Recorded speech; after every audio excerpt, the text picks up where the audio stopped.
Dear parents, ഞാൻ ഇന്ന് വന്നിരിക്കുന്നത് നിങ്ങളോട് കുറച്ച് കാര്യം സംസാരിക്കാനായിട്ടാണ്. ഇപ്പൊ വെക്കേഷൻ ടൈമാണ്, നമ്മുടെ മക്കൾ എല്ലാവരും വീട്ടിലുണ്ടാവും അല്ലെ? അപ്പൊ നമ്മൾ ശ്രദ്ധിക്കേണ്ട കുറച്ച് കാര്യങ്ങളുണ്ട്.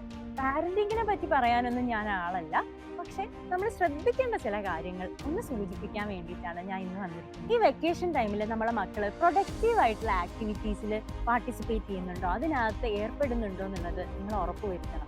ഫോർ എക്സാമ്പിൾ, ഇപ്പം ചെടി നടുന്നത്, മുറ്റത്ത് ചെടി നടുന്നതാവാം, അല്ലെങ്കിൽ അവരുടെ സ്കിൽസ് ഉണ്ടാവും. ചില മക്കൾക്ക് ചിത്രം വരയാനായിരിക്കാം, ചില മക്കൾക്ക് പാട്ട് പാടാനായിരിക്കാം, കഥ എഴുതാനായിരിക്കാം.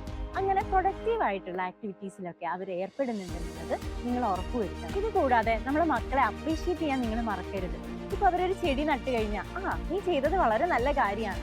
ഇനിയിപ്പോൾ അവർ പുറത്ത് പോയി കളിച്ച് ഗെയിമൊക്കെ കളിച്ച് വീട്ടിനകത്തേക്ക് വരുമ്പം അവർ പുറത്ത് നിന്ന് കാലൊക്കെ കഴുകി കൈയൊക്കെ കഴുകി കയറുമ്പം വളരെ നല്ല കാര്യമാണ് ചെയ്തത്, ഇങ്ങനെ വേണം ചെയ്യാൻ. അങ്ങനെ നല്ല രീതിയിൽ നിങ്ങൾക്ക് അറിയാലോ, നല്ല രീതിയിൽ നിങ്ങളൊരു അപ്രീസിയേഷൻ കൊടുക്കുമ്പോൾ, ഒരു പോസിറ്റീവ് റിവാർഡ് കൊടുക്കുമ്പോൾ അവർക്കതൊരു മോട്ടിവേഷനാണ്. പിന്നീട് അതുപോലെ നല്ല നല്ല കാര്യങ്ങൾ ചെയ്യാനുള്ള ഒരു മോട്ടിവേഷൻ കൂടിയാണ്. അപ്പൊ അത്തരത്തിൽ അവരെന്ത് നല്ല കാര്യം ചെയ്താലും ഒരു മോട്ടിവേഷൻ, അതായത് ഒരു അപ്രീസിയേഷൻ കൊടുക്കാൻ നിങ്ങൾ മറക്കരുത്. നമ്മൾ സ്വാഭാവികമായിട്ടും എങ്ങനെയാന്ന് വെച്ചാൽ നെഗറ്റീവ് ആയിട്ടുള്ള കാര്യങ്ങൾ, അവരെന്തെങ്കിലും ഇഷ്ടപ്പെടാത്ത കാര്യങ്ങൾ കാണുമ്പോൾ അതിനൊക്കെ നമ്മൾ ഇങ്ങനെ പറയും, നീ അത് ചെയ്താൽ ശരിയായില്ല, അത് തെറ്റായിപ്പോയി, അങ്ങനെയാണ് ഇങ്ങനെയാണെന്ന് എപ്പോഴും നമ്മൾ പറയും.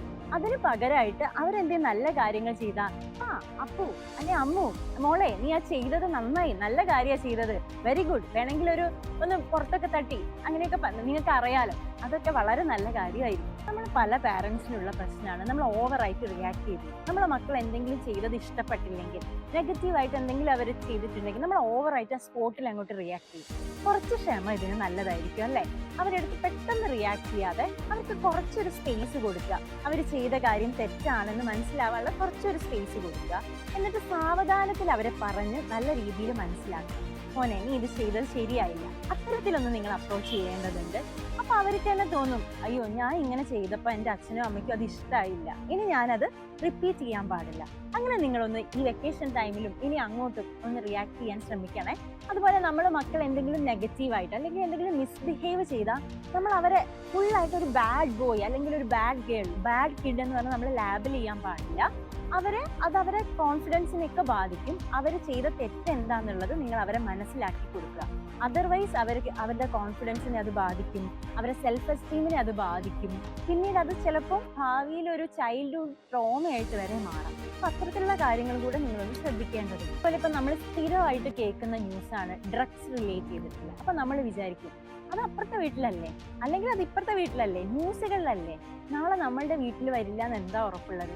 അപ്പൊ നിങ്ങൾ എന്ത് ചെയ്യുക, നിങ്ങളുടെ കുട്ടികളുടെ ആക്ടിവിറ്റീസ് കൃത്യമായിട്ട് നിരീക്ഷിക്കണം. അവരുടെ കൂട്ടുകെട്ട്, അവരുടെ ഫ്രണ്ട്സ് ആരൊക്കെയാണ്, അവരെപ്പോഴൊക്കെ പുറത്തു പോകുന്നു, എവിടെയൊക്കെ പോകുന്നു, അതേപോലെ അവരുടെ സോഷ്യൽ മീഡിയ ഉപയോഗം അല്ലേ? അപ്പൊ കുട്ടികളൊക്കെ സോഷ്യൽ മീഡിയ ഉപയോഗിക്കുന്നുണ്ട്. അപ്പൊ നിങ്ങളും അവർ ഏതൊക്കെ ആപ്പുകളാണ് ഉപയോഗിക്കുന്നത്, സോഷ്യൽ മീഡിയനെ കുറിച്ചൊക്കെ ഉള്ള ഒരു ധാരണ നിങ്ങൾക്കും ഉണ്ടായിരിക്കണം. നമ്മൾ വിചാരിക്കും, നമ്മളെ കുട്ടി ചെറിയ കുട്ടിയല്ലേ, അവനോ അല്ലെങ്കിൽ അവളോ ഇങ്ങനെയൊന്നും ചെയ്യില്ല, നമ്മളെ മക്കൾ ഇങ്ങനെയൊന്നും ചെയ്യില്ല.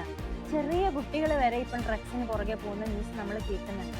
അപ്പൊ ഇനി നമുക്ക് ഇത്തരത്തിലൊരു ന്യൂസ് നമ്മളെ വീട്ടിൽ നിന്നോ നമ്മളുടെ സമൂഹത്തിൽ നിന്നോ വരാണ്ടിരിക്കട്ടെ, അതിനുവേണ്ടി നിങ്ങൾ ഓരോ പേരൻസും ശ്രദ്ധിച്ചു കഴിഞ്ഞാൽ നിങ്ങളുടെ ഭാഗത്തു നിന്നുള്ള ഒരു ശ്രദ്ധ ഇമ്പോർട്ടൻ്റ് ആണ്. വെക്കേഷൻ ടൈമാണ്, ഈ വെക്കേഷൻ ഫുൾ എന്റർടൈൻമെന്റ് മാത്രം ആയിപ്പോയത്, അവർ പഠിക്കാനും കൂടി ഇരിക്കണം. പഠിത്തത്തിൽ നമ്മൾ ഉഴപ്പാൻ പാടില്ല അല്ലേ? അപ്പൊ നിങ്ങളുടെ ശ്രദ്ധ ഈ സമയത്ത് അവരുടെ കൂടെ ഉണ്ടാവണം. ഇപ്പൊ മാത്സിലായാൽ തന്നെ മൾട്ടിപ്ലിക്കേഷൻ, അഡീഷൻ, സബ്സ്ട്രാക്ഷൻ, ഇതൊക്കെ അവരെ ഇംപ്രൂവ് ചെയ്ത് കൊണ്ടുവരണം. അവരുടെ മാത്തമാറ്റിക്കൽ സ്കില്ലായാലും ഇനി അവരുടെ പ്രോബ്ലം സോൾവിങ് സ്കില്ലായാലും അതൊക്കെ നമുക്ക് ഇംപ്രൂവ് ചെയ്ത് കൊണ്ടുവരേണ്ടതുണ്ട്. ഇപ്പം നമ്മളുടെ ചാനലിൽ തന്നെ അവർക്ക് ഇഷ്ടംപോലെ ക്ലാസ്സുകളുണ്ട്, വീഡിയോസ് ഉണ്ട്, ലൈവ് ക്ലാസ്സുകളൊക്കെ ഉണ്ട്. അപ്പോൾ അതൊക്കെ അവർ കാണാനിരിക്കുമ്പോൾ നിങ്ങളുടെ പ്രസൻസ് ഉണ്ടായിരിക്കണം. ഫോൺ ഉപയോഗിക്കുന്ന സമയത്ത് നിങ്ങൾ രക്ഷിതാക്കളുടെ പ്രസൻസ് അവിടെ നിർബന്ധമാണ്. ഫോൺ യൂസേജിന്റെ പ്രശ്നങ്ങളൊക്കെ നിങ്ങൾക്ക് അറിയാലോ, അപ്പം നിങ്ങളുടെ ശ്രദ്ധ കൂടെ ഉണ്ടായിരിക്കണം. അപ്പൊ ഇത്തരത്തിലുള്ള കാര്യങ്ങളൊക്കെ നിങ്ങൾ ശ്രദ്ധിച്ചു കഴിഞ്ഞാൽ നമ്മളെ മക്കൾ അടിപൊളിയായിട്ട് മാറും അല്ലേ?